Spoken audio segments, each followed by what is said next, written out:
Un sākšu es ar to, ka es veltīšu pāris minūtes kādam projektam, kas aizsākās vairāk pirms gada personāla vadīšanas konferencēm. Un projekta nosaukums ir Mūža izglītība. Un, mēs runājam par mūža izglītību, cik svarīgi ir mācīties mūžam, un kas ir interesanti, parasti to stāsta cilvēki, kuriem tas ir darbs. Un tad jautājums viņiem, ko tu pats dari?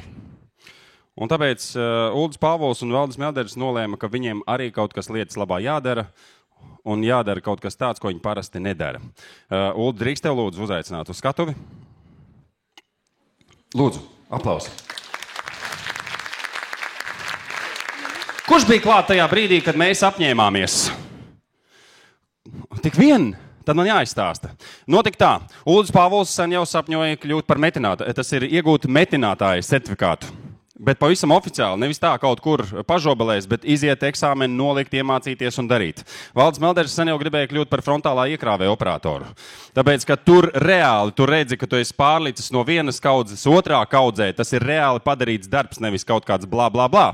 Un tāpēc pienāca brīnišķīgs brīdis, kad mēs viens otru atbalstot, saderējām, ka mēs to izdarīsim līdz šī gada augustam. Mums bija apmēram 499 dienas un uz spēles likti 100 eiro. Tas, kurš neizdara, tas maksā.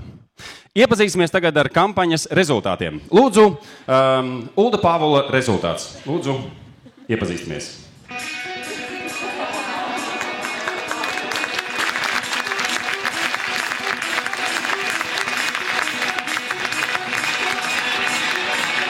Un arī attiecīgi, kā rezultātā, Uldis Pāvols janvārī, ja es pareizi atceros, ieguva lokmetinātāju metināšanā ar mehanizētu iekārtu aktīvās gāzes vidū.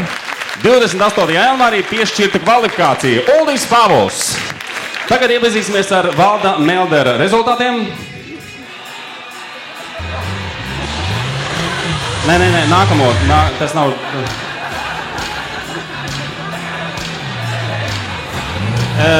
Tālāk.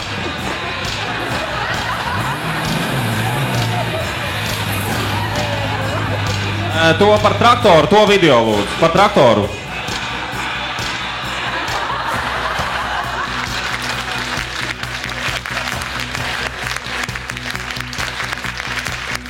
Jūs saprotat, cik daudz svarīgu lietu bija, ko varētu vēl darīt bez traktora tehnikas apgūšanas 499 dienās, tāpēc es ar milzīgu prieku un lepnumu.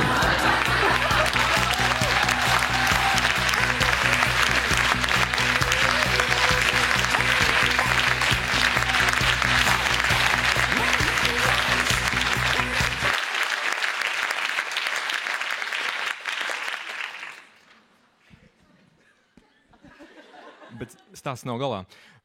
Mēs ar Valdi kopā šo summu gribētu investēt kā simbolisku ieguldījumu nominācijai runātājam nākošajā konferencē un gribētu nodot personālvadības asociācijai. Personālvadības asociācija varētu apspriesties un izdomāt, noprecizēt tieši kādu nomināciju. Vēlams varbūt jauno speciālistu virzienā, bet jūs varēsiet izdomāt. Tā kā ceru, ka jūs pieņemsiet.